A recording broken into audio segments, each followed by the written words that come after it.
2 or more people, that makes me stop right there. Wait, I don't always think of a team as being 2 people, but okay, 2 or more people who come together for a common purpose. Well, yeah, that makes sense to me, of course. Oh, wait a minute. Who are mutually accountable for results. Wait. We come together for a common purpose and are mutually accountable? That's a really important part of this definition. And that's why I wanted to start with this, because, a lot of time as leaders, if any of you lead a team, and I work with leaders all the time, so this is what I hear. I'm accountable. I'm the team leader. I'm accountable. Yes, you are. But if you're not understanding and believing that the whole team is in this with you, you're missing something big. Because by definition, a team is a group of people who are mutually accountable. So understanding how to pull your employees into this team effort and to be a part of the solution is a critical part of having a successful team by definition. Isn't that interesting? So we need to think about that. I mean, and the other part of this definition that just blows my mind is just 2 or more people, because we don't always think of a team of people like if 2 coworkers go off and they're working on something together, they're in fact a team if they are working together for a common purpose and are mutually accountable, right? So think about this. If you have a team of 4, how many possible teams are there in this team of 4? If I only have 4 people working with me, and that's my team, the fact is there are actually 11 possible subgroups. One team of 4 is actually 11 teams, has the possibility of being 11 different teams. This is what really is making working on teams so difficult, I think, because, we have so many variations of teams. We don't work with the same group all the time anymore. In today's environment, we're switching it up all the time. We're doing all kinds of different things. The very work of a team has changed, especially with a lot that's happening with the whole movement towards remote work. But this is incredible. So no wonder, teams are hard, right? We can understand that. And here's an interesting fact for you. There are many people who say they've left jobs in the past just because they had a bad team experience. And probably a lot of that bad team experience was that the leader themselves didn't understand the definition of a team. They didn't understand how to help people be mutually accountable. But check out this number, 42%. 42% of surveyed by Wiley Workplace Solutions, as you can see there, that's where the survey came from, so that they have actually left a job because of a bad team experience. So here's another thing I think is really interesting. I have to stop and show you this because it's like, this one blows my mind. This was another part of the survey. They asked, are you an effective team member? They've already told us, that working on a team is hard. A lot of people have left the team because, they had so many problems working on a team, they left the job. But when asked, are you an effective team member? 99% said, oh yeah, I'm good, which means it's you. It's everybody else. I don't know. I found that a little bit surprising. Maybe I shouldn't. It just tells us that pretty much everyone thinks that they have the skills that they need to work effectively on a team. I'm just not thinking this is reality. How could it possibly be? I mean, if most people have the skills to work effectively together, then why do we hear so much about how difficult it is to work for a team? And why do teams struggle so much? So I think this number is probably not correct, but I think it's interesting for us to know as we begin to study teams that when asked, are you an effective team member? Most people think they are. So we have some work to do on educating people about the definition of a team and how to work together as a team. Now, as you know, and I probably don't need to point this out, but because we're starting into this really deep session, this deep whole series here on teams, teams are very valuable. I love this. This is from Ken Blanchard, and I think this sums it up really well. None of us is as smart as all of us. When we get a group of people together, we're better. We are just better. Teams are so valuable. Really, productivity is increased. We have more people doing the work. Creativity is increased because we're sharing ideas. We have more people that have ideas. We get different perspectives. So communication is improved. We get better results because of these different perspectives and this communication that we now have. They do work that ordinary groups can't do because they're working for a common purpose and they're mutually accountable. Teams make better use of our resources, higher quality decisions. Actually, they produce better quality goods and services. Teams mean improved processes, improved results when it works well. So the question is, what behaviors do you think we would expect from a really cohesive, high-performing team? And I want you to think about this for a minute. Throw some answers in chat if you want. But what behaviors would you expect from a cohesive team? What do you think would be going on there? What would you expect to be happening? Think about that for a second. What behaviors would I expect? I see something in chat. Communication. Yes, absolutely. Communication. What else? What do you think? And if you don't want to say it out loud, make some notes on your handout or make some notes on a sheet of paper. What do you think would be the behaviors? Participation. Love that, Joel. Yeah. Participation. I do. Because that's exactly what I'm saying. The very definition of a team requires participation. And sometimes we leave that out. It's good. All right. So think about that. What behaviors would you expect? Now, as you know, Patrick Lencioni has written the book on teams called The 5 Dysfunctions of a Team. It's been on the bestseller list since it was written back in the early 2000s. And I'm sure many of you are probably familiar with the model because it's such a standard. If you haven't read that book, I'd really recommend it. It's a very easy read and quite insightful, very helpful. But I have a quick video where Patrick Lencioni will tell you himself about this model. So I'm going to share this video with you right now. It's very short, but it's very telling of what the behaviors are that we should expect from a cohesive team. Okay, Patrick, take it away. When it comes to creating a healthy organization, the first and most important discipline is the building of a cohesive leadership team at the top. And that entails the overcoming of the 5 dysfunctions of a team, which I'm going to review very quickly here. The first dysfunction of a team is the absence of trust. Trust is critical on a team. It's a foundation of teamwork. And what it requires is that people get vulnerable with one another, that they're very open about who they are, what they're good at, what they're not good at, if they've made a mistake. Without trust, we cannot build a team. Specifically, because without trust, we can't overcome the second dysfunction, which is the fear of conflict. You see, conflict is not only okay on a team, or even good, it's necessary and required. We have to engage in conflict. And when we have trust, conflict becomes nothing but the passionate pursuit of truth or the best possible answer. Why is conflict so important? Because without it, we're going to encounter the third dysfunction of a team, which is the lack of commitment. Teams that don't engage in open, honest conflict don't really commit. Patrick, keep talking. Commit to the decisions they make. They're passive about it. Commitment is when everybody truly buys in because they've weighed in on a decision and they realize that's what they're all going to stick with. Now, why is commitment so important? Because without it, we're going to encounter the fourth and most common dysfunction of a team, which is the inability of people to hold each other accountable. Accountability is so important on a team. When people are committed, they're going to have more courage to actually confront one another about shortcomings in their behavior and their performance. And why is that accountability so important? Because if people aren't holding each other accountable, they're going to encounter the next and final dysfunction, which is the inattention to results. Now, you might say, well, what are people paying attention to if not results? Well, maybe it's not the collective results of the team they're interested in, but just their own individual results, their budget, their department, their staff.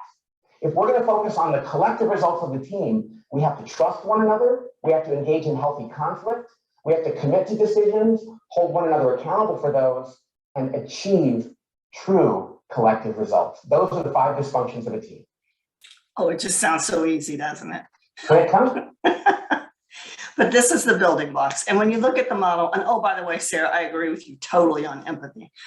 When you look at the building blocks, it's a pyramid, and you'll see at the bottom is trust. And that's what we're talking about today. And it's interesting that trust is the widest part of the pyramid, and that's intentional, because what Patrick Lencioni's model tells us is you can't go anywhere till you have trust. You can't expect to reach maximum results until you have trust on the team. So that's why we're talking today about trust. And actually, next time we're going to talk about conflict. We're going to talk about all the others as we go through this series. But today, trust. Trust is the major part of this block. And what he's saying is, before you can have conflict, and a lot of people worry about conflict, they think conflict is a bad thing, but in fact, productive conflict is really necessary for a team to grow and to flourish. We need to be able to openly debate.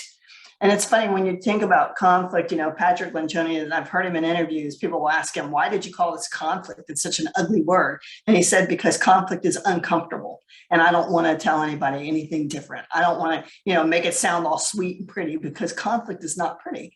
But we have the ability to openly debate and then walk away smiling, because we trust one another.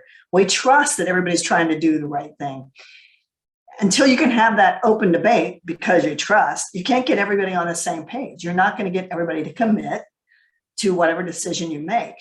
And once you do have commitment, then you can do accountability. And that's pure accountability, being accountable to one another. It's a lot easier for me to say, Alex, you were supposed to have this part of the project done Thursday, and I need that to do my part. We all agreed this is what we were going to do, and we agreed that Thursday was right, the right thing, but it's not ready. So tell me when it's going to be ready so I can do my piece, without Alex getting all freaked out that I'm mad at him, or without me running to the boss and saying, Alex hasn't done his part. That's pure accountability. And finally, the results that he talked about. So again, it all begins with trust, and we have to have each of these to get to those ultimate results. Today, talking about trust. And Lencioni, well, actually, today we're talking about the overall model. What am I saying? Trust is next week, and then conflict. So today we're talking about the overall model. So today is trust, confidence. I said it again. So let's talk about trust, confidence among team members, that their peers' intentions are good, and that there is no reason to be protective or careful around the group. This is an important thing for us to understand, that the definition of trust in this model is not predictive trust. Predictive trust is when, I can predict that Elizabeth is going to be at every team meeting on time. That's predictive trust. That's what she does over and over again. This is vulnerability-based trust, which means that I believe that your intentions are good, and if you mess up, you're willing to tell me. You feel safe to tell me. It's a different way to look at trust. It means that we're transparent with each other, we're honest with each other, and we can build that vulnerability-based trust. Let me give you a little example of what I'm talking about, a scenario. So think about this. So you're using one of your team's primary software platforms, and you accidentally delete a large block of data. Working on your own, you manage to restore the information. You're about 90% sure that there will be no problem, that you've solved it. So what do you do next? Here's your choices. 1, keep it to yourself. Just keep it to yourself. You're 90% sure you fixed it. There's no need to sound the alarms here, who needs to know? So just keep it to yourself. 2nd, wait to see if any teammates encounter problems. And if they do, then explain what happened. Okay, well, we'll keep it quiet unless something happens, and then. Or do you proactively notify your teammates of the situation? Now, most of you probably know that the best answer for this is definitely proactively notify your teammates of the situation. And you probably know why, but the question is, what would you actually do? And if you're on a team where you have that kind of trust, then you will do the right thing. You feel safe doing it because no one's going to, be after you because you screwed up. Vulnerability-based trust means we can say, I messed up, help me fix it, instead of trying to hide your mistake, which could cause much greater problems for our entire team. So that's the kind of trust we're talking about in this model. 4 in 5 people surveyed said they are not willing to acknowledge their weaknesses with one another. 4 and 5 people surveyed said they're not willing to acknowledge their weaknesses with one another. Remember, these are the same 99% of the people said they were good teammates. these people that said they're good teammates, 4 and 5 of them, they're good teammates, but we don't trust. So you can see how that does not fit. The question is, how do we strengthen trust? And we will be speaking in session 2 a lot more about trust and going really deep into that. So be sure to tune in if trust is on your list. But a few ideas, and like I said, we'll go into a lot more depth on this next time, but a few ideas. The first thing is your team needs to know each other. They need to feel like they understand where you're coming from, what your background is. Kind of, I would say, become friends. I mean, you trust people who you know, because you have a much better sense of where they came from and how they're going to handle things. I always liken this to my family. My family, there are some weird people. There's some of those people are kind of crazy, but I trust them because they're my family, and I can forgive and I can work with them because they're my family. That's what you do with family.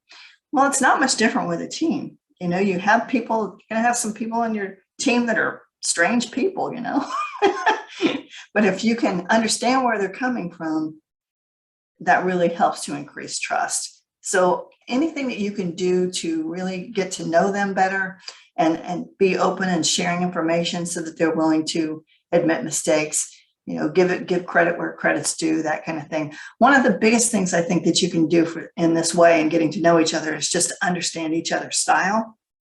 And I think, I'm a big fan of DISC.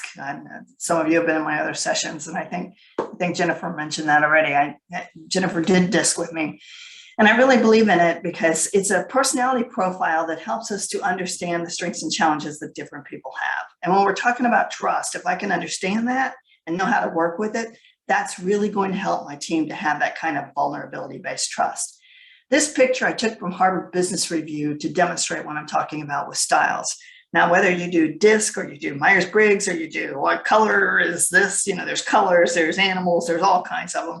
But all of these assessments usually have 4 basic styles. And I think this cartoon described it so well. What you have here is, and I don't know if they meant it this way, but this is how I see it, okay? This is Lorna Kibbey's interpretation of this editorial cartoon from Harvard Business Review, drawn by Don Moyer. One mission, one puzzle. This is our mission, to complete this puzzle. Your organization, one mission, one puzzle. But people working in the organization have very different thought bubbles when it comes to how to achieve that mission, how to finish this puzzle. This first person here, you see, she's holding up a piece of the puzzle for you. She got one under her arm. She has a trophy in her head.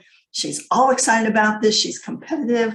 We can do this. Come on. She just wants everybody to get together. If we all get together on this thing, we can do this. Go team. Yeah, enthusiasm, excitement. Let's go. The second person has a very different thought bubble. He's seeing bottom line. On time, on budget, the way it's supposed to be done. We just need to get this done. Very different from the first person. The third person is even more different.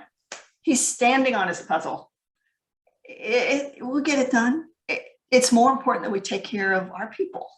I call him the all about the love guy, because he just feels like if we all get along, it'll all work out. It'll be fine. So let's just really focus on our people. Let's all get along and we'll get it done. The fourth guy, he has the puzzle complete in his mind. He's probably already applied that puzzle glue stuff so that it won't break. There are ways of doing things, rules and regulations for a reason. You see, he's standing all alone. He's like, I know what to do here. And when you think about these 4 different bubbles, you can probably put yourself in one, and probably the people that work around you. You can probably think about a couple of people on your team and say, oh, well, he's the all about the love person, or she's the bottom line person. And they have different behaviors, different ways of interacting with you because of their personality style, which is natural. We all have one, and it's a good thing to understand. So that's what I mean by really getting to know each other, understanding personality styles, understanding each other. I think that's one of the most powerful things that you can do for your team. I do want to mention just remote teams too, because I know we have a lot of remote teamwork going on right now. Really, I'm going to go deeper into this in our next session, which is all about teams. I will just, say, as we preview next week, it's like, in some ways, trust is easier with remote work, and in some ways, more difficult. So tune in next week and we'll talk more about that. The second behavior is mastering conflict. And as I said, and as Patrick told us, when there's trust, team members are able to engage in unfiltered, constructive debate and engage in healthy conflict. There are a lot of myths about conflict, Some people think it's nothing but bad. It's not true. In fact, we need conflict in order to grow, in order to be productive. Teamwork means sitting around together in harmony, singing Kumbaya. No, sometimes teams are really ugly because we are debating and we are brainstorming and we are coming up with new ways of solving problems. And instead of squashing creativity, conflict, in fact, creates creativity. It allows for innovation. It allows for different ideas and different opinions. So in fact, productive conflict is required for a team to grow. It's something that we really need. When you see a team that fears conflict, you're going to see a team that has really boring meetings because people are going to sit there, listen to it, nod their heads, and get out as quick as they can. Nobody's going to be opening up and talking about controversial topics. We don't speak of that. What is that Encanto where the song that's a big hit right now is "We don't speak about Bruno." We don't speak about conflict here. It fails to tap into the opinions of all the members. We don't get everybody's perspective. So we lose a lot of valuable information if our team is fearing conflict. And it really wastes a lot of time and energy because we're dealing with interpersonal issues. When you have a team that really is good and engaging in conflict, then what you see is lively team meetings, and you get ideas coming from all sides, all kinds of ideas, all kinds of perspectives that help you to really solve those problems quickly, minimize politics, and be able to talk about these critical topics that otherwise we think we shouldn't speak about. We need to talk about these topics if we're going to have trust. We trust one another, then we can speak about these topics. And if we're going to get ultimate results, we need to talk about those topics that are difficult. So just getting personal for a minute on this, what we can see, and this goes back to personality style in a way. Think about yourself and look at these two extremes. There are some people in this world, and you may be one of them. When it's time for conflict, you're like into it. You're a spirited debater. You're expressive. You show conviction. As a matter of fact, conflict's kind of fun. You like a good challenge. Like I can win this one. It's like, yeah, let's go. Then there are other people, and maybe you're one of them. It's at the other end of the spectrum. Calm debater. You tend to use measured dialogue and remain largely unruffled. In other words, you kind of sit back and see what everybody else has to say, just kind of try to stay out of it. And all along this continuum, we have people with different styles. So where are you on this continuum? Where are you? Here's the reason this is important for you. Because wherever you are on the continuum, whoever's sitting across the table from you is somewhere else on the continuum. And how you handle conflict and how they handle conflict together on a team makes a huge difference as to whether it's productive conflict or not. So when there's a conflict, when something's on the table, if you are that person who's a calm debater who doesn't want anything to do with it, but you want to be a part of a team who's mutually accountable, then you're going to have to step it up and be willing to offer your opinions and perspectives, even though it's not easy for you. And if you're that person who just loves a good challenge and loves to win, you're going to have to move along this continuum a little bit and be willing to flex your style to help those calm debaters get into it so that we can meet in the middle and have productive conflict. So think about yourself and your own style here. Anyone willing to share? Good question, Jennifer. Anyone want to share where they think they are?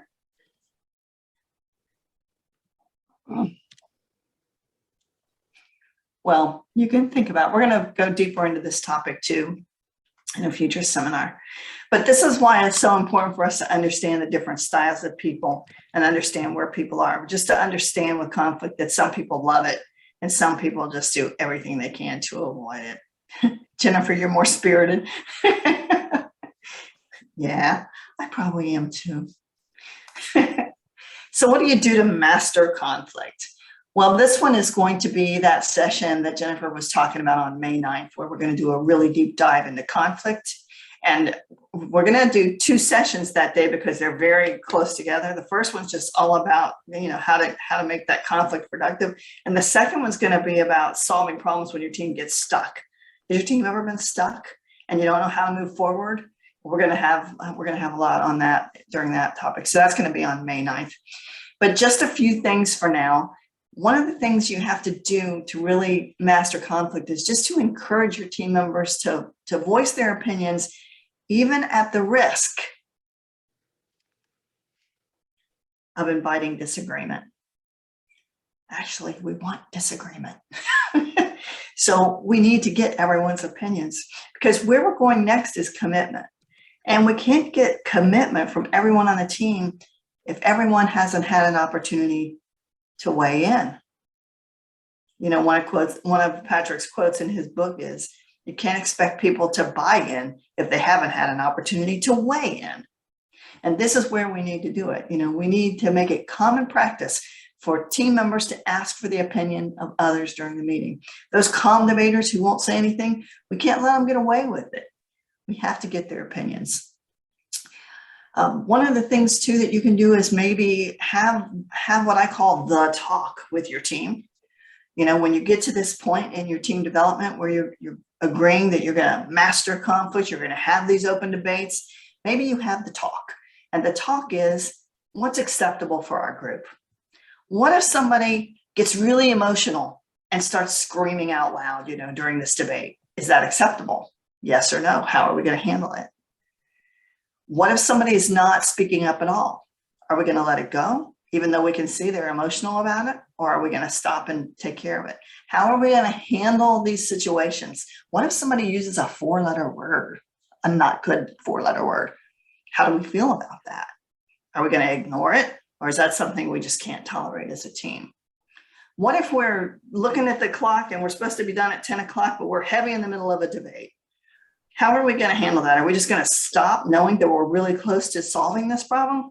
Or are we going to go on? How are we going to handle that? So maybe have a talk about how your team can handle these times when you do get into a heavy debate, and also recognizing with your team as a part of this talk, when are we leaning too far one direction or the other? Because you can get into that realm of unhealthy conflict, and you don't want to go too far. And when is that? When during your conversation does that happen? And if you can define it as a team, then you can stop it from going there. And maybe what that is when people are so emotional that they're screaming at each other, they're not listening to each other, they're not letting other people talk, they've closed off. So how do you recognize the signs of that? So that would be a few tips that I would have for you in trying to master conflict.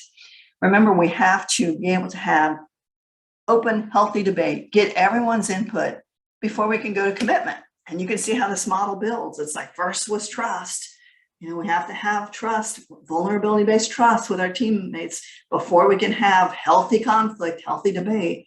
And only when we have healthy debate, then can we get all of our members to understand and believe in the mission, and they're committed to making it happen. Whatever goal you set, whatever decision you've made, everybody's committed to it. Everybody's going to make it happen. I guess I would ask you, do you sometimes feel that teams suffer? Maybe your projects suffer because people aren't committed enough. Interestingly enough, in the Wiley survey that I've been talking about, are you ready for this? 86% of the respondents said, yes. I have seen team projects suffer because people aren't committed enough. Not me, of course, because I'm good 99% of the time, but those people, right? 86% said that. Wow, what about that? So what drives commitment? It means that team members are clear, first of all, about direction and priorities. Everybody understands what we're doing so that we can go in the same direction. We have clarity. we understand that we end our discussions with very specific calls to action. This is what we decided. This is what we're doing. Everybody on board, let's all make sure we're going in the same way. And that we support decisions even if we initially disagreed. Those are the kinds of things that drive commitment. Make sure that everybody has all the information that they need to go forward. And make sure that there's enough time during your meetings to have that healthy debate around issues so that you can get commitment. And make sure that you have that trust so that folks will follow through. If people don't have an opportunity to weigh in, you can't expect them to buy in. And like I said, that's from Patrick Lencioni.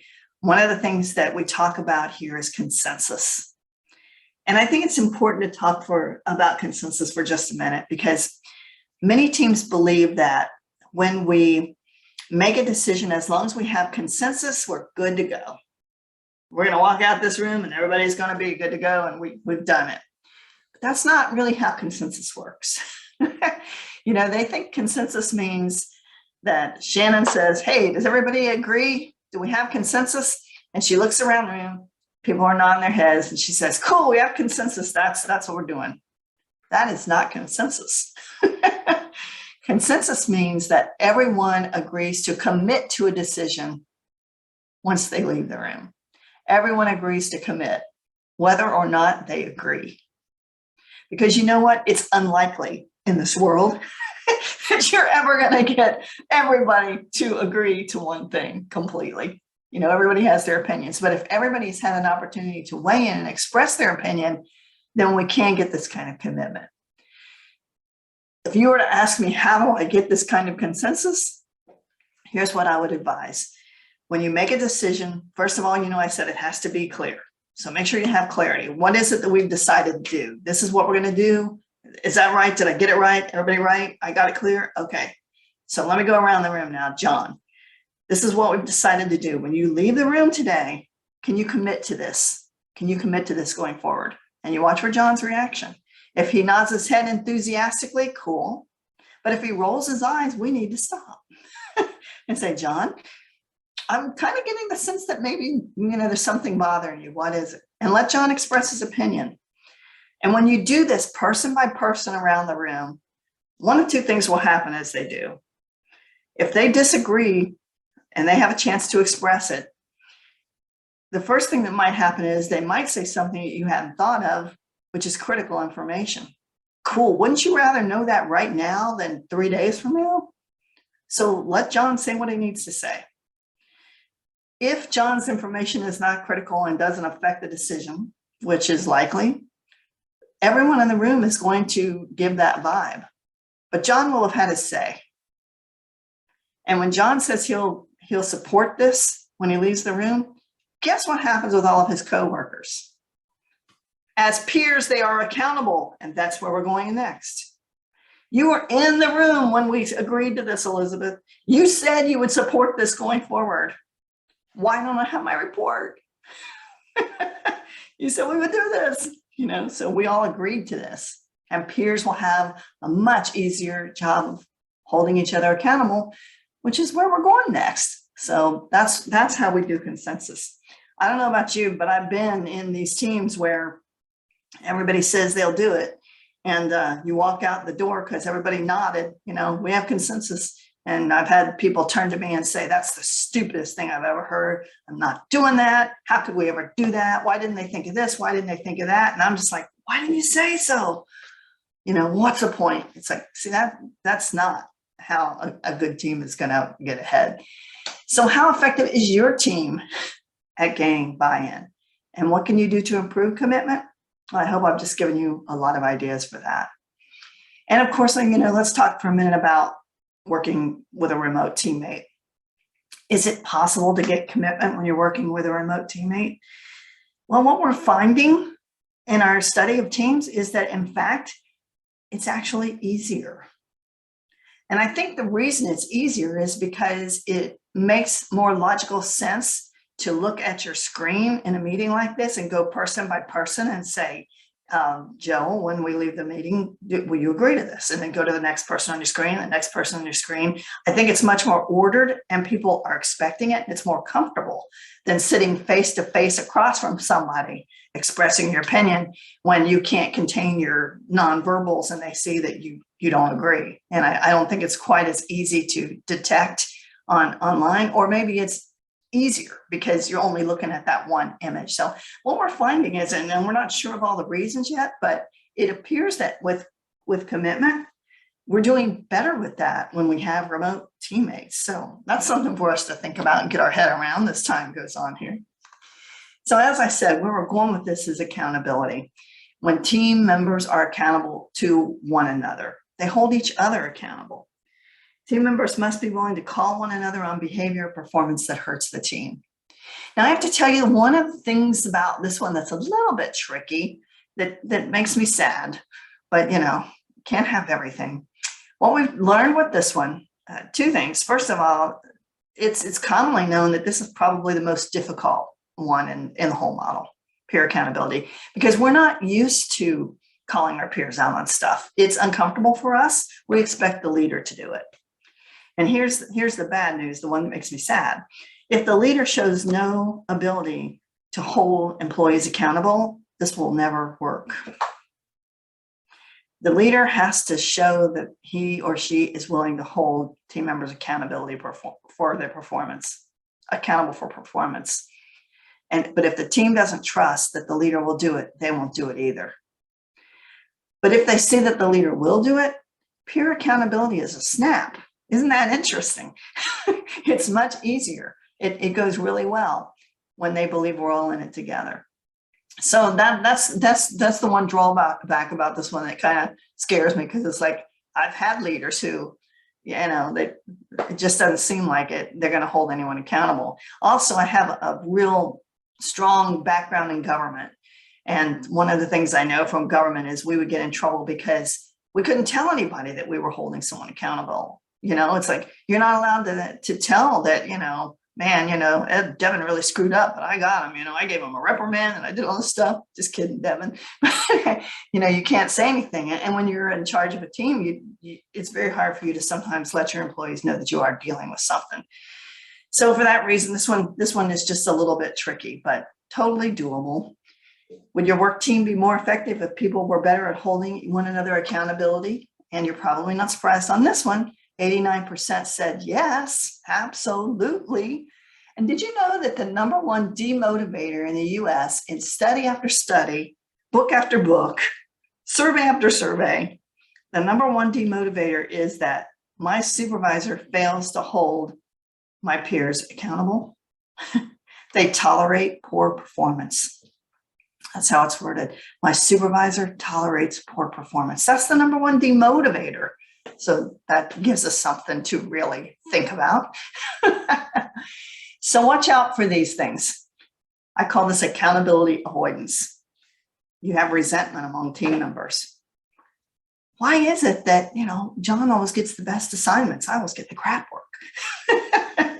Or, Sarah always gets her way, right? Missed deadlines and deliverables. Assumptions that the leader is holding everyone accountable. The tendency to hold back even when they know something isn't right. Watch out for these things, because these are like danger signs, flags of danger that accountability is probably not happening on your team. You see, what happens in this situation when a leader creates this accountability vacuum, they inadvertently create an environment where team members assume that the leader is holding everyone accountable. And so they should hold back, because even though they can see something isn't right, the leader's handling it.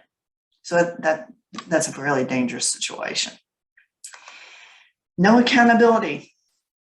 3 in 5 people surveyed report their team members refuse to take personal responsibility for improving their team's performance.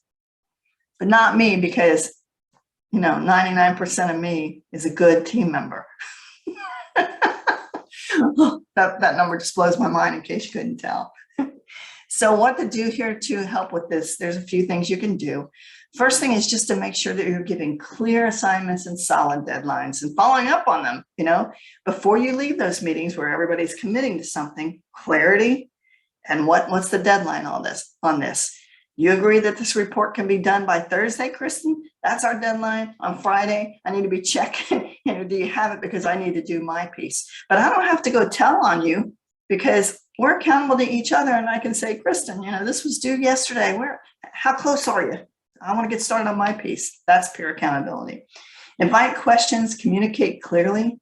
And this is a big one. Teach your employees how to give and receive constructive feedback. It's surprising that we don't talk about this much on teams. And we really should be helping our employees, giving them the tools that they need to communicate effectively in this way. Step back and allow them to execute. Let your team take the lead. Remember, we're mutually accountable for results. Not just the leader, we're all accountable. So what we're looking for here is a new normal. And I'm cheering for this. This is how I want it to be on my team.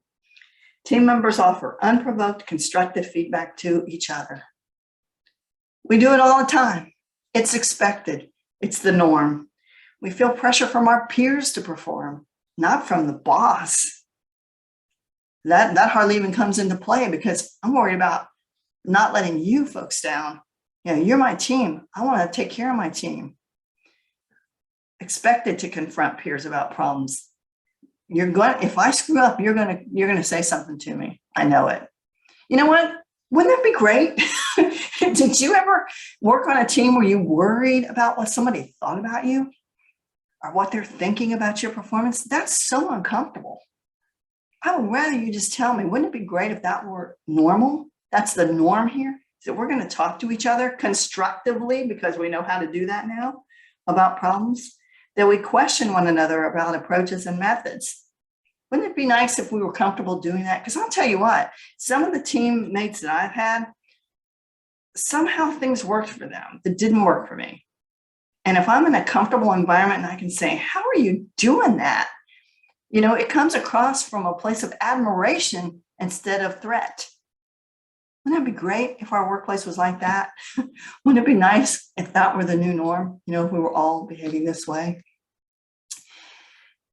We need all of that to get to results. Team members focus on team results and put the needs of the team above their own. And after all, the achievement of results really is the ultimate goal, right? That's what this is all about. So what we're focused on here is achieving collective results.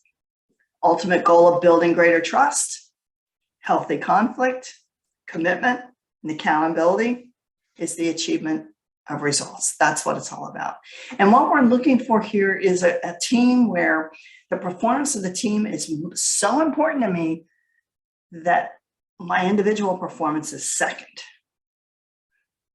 I'm here for the team. So when I wake up tomorrow morning and my head hurts, I take 2 Advil and come to work because if I'm not there, the team's not going to be able to complete this project. That's what we're looking for. Not I wake up with a headache and say, I shouldn't go to work today. When we have this kind of synergy going on, we have people who walk out the door at 5 o'clock, a customer approaches, the customer has a problem. They're done for the day. And they say, how can I help you? And the customer says, well, this happened. And you're thinking, this is not even my department, but I know the answer. I don't even handle this. What do I do? Do I turn them away and say, it's 5 o'clock, we're closed, come back tomorrow? Or do I try to help them? If you really care about your team, you try to help that person. That's what we're talking about here. Not come back tomorrow, right? If you can help them, help them. That's the kind of synergy that we're looking for here to achieve great team results. So team members value collective success above the success of their own.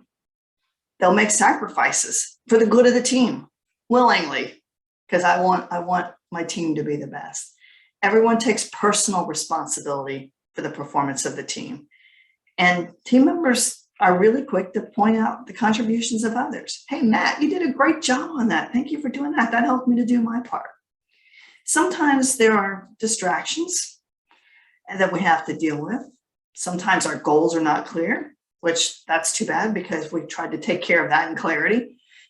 A lot of the things that we find out, get in the way of this are things that didn't happen in trust, in productive conflict, in commitment, and pure accountability. But if you do have to refocus, if things aren't going well and you need to refocus at this stage, just a few suggestions for you. A team retreat sometimes works great just to get everybody away from the environment, revisit those goals so you can go back and clarify to make sure that you're all working on the same thing. And the reason I think that's so important, I just want to, put a comment on that thing about goals. I worked with some teams who were working so hard to accomplish these goals that they set, but the problem was the goals were not right. Goals can change sometimes because of what happens, COVID or something else. Goals change, and if the team doesn't stop and go back and revisit those goals, everybody's working really hard on wrong things or things that are no longer relevant. So if you really lost focus, maybe the goals and the things that you think you're working for aren't right anymore. You need to go back and revisit to make sure that those things are right. Make your results public. Let people know how the team is doing. That can build some credibility for the team and also some ownership for your employees, because they want people to see what they're doing. It gives them a way to, express the work that they're doing and to be proud of it. Team rewards, possible. The danger is, I think team rewards are great. Like, we take everybody out to lunch, we give everybody gold stars, whatever we do. The danger is that sometimes leaders want to do individual rewards that end up harming the team. And I'll give you an example of that. I was at a conference and I was talking about this and the whole teams thing. And one of the leaders, a team leader, came up to me afterwards and he said, listen, I really want to talk to you about that, team reward thing, because, some of the things you were saying, and I was spending a little longer on it than I am today, but he said, that he has a chart up in his office to show each person's productivity. They had a goal they had to meet every month, a certain number of things, widgets they had to produce. He had a chart up to show how each person's productivity was, and he was rewarding the people who had the highest productivity. And what he was seeing was that the people who had high productivity were starting to come down, and the people that were already down were going lower. It was working against him. It's like what was happening is resentment was building up. People were not appreciating that these people were getting rewards, and it was working to destroy the team instead of help the team. And his mistake was he was making people compete against each other. And that's not what a team, remember, a team is mutually accountable. So you can't take one person on that team and say, hey, pull the whole team and we all look good. That's not going to work. So watch out for those team rewards. Make sure you're making it a team reward, not setting up a competition between people. And I have on here start over. Every now and then you just need to go back to the beginning. And it reminds me of a system you may have heard of from a guy named Bruce Tuckman, where he takes us through the 5 stages of team growth. And it all starts with forming, and then he goes to storming and norming and performing. I don't know if any of you have heard of that. But in his forming stage, which is the very first stage, is where people are getting to know each other. Maybe you need to go all the way back to trust. Maybe people don't know each other. Maybe people aren't trusting, and that's why things aren't going. So if you're out of focus and you're not getting the results you want, those are just a few suggestions that you can try to go back and really create this sense of urgency for your people to get those results. One final note, remote work, how does it impact our ability to get results? Well, this I think says it all. I think one of the biggest misconceptions about managing remote work is that it requires an entirely different skill set. It does not. The skill set that you use for management has to be applied differently, but it's still the same skills. So don't be freaked out about remote work. We can do this. We're adjusting, we're figuring it out. It's all possible.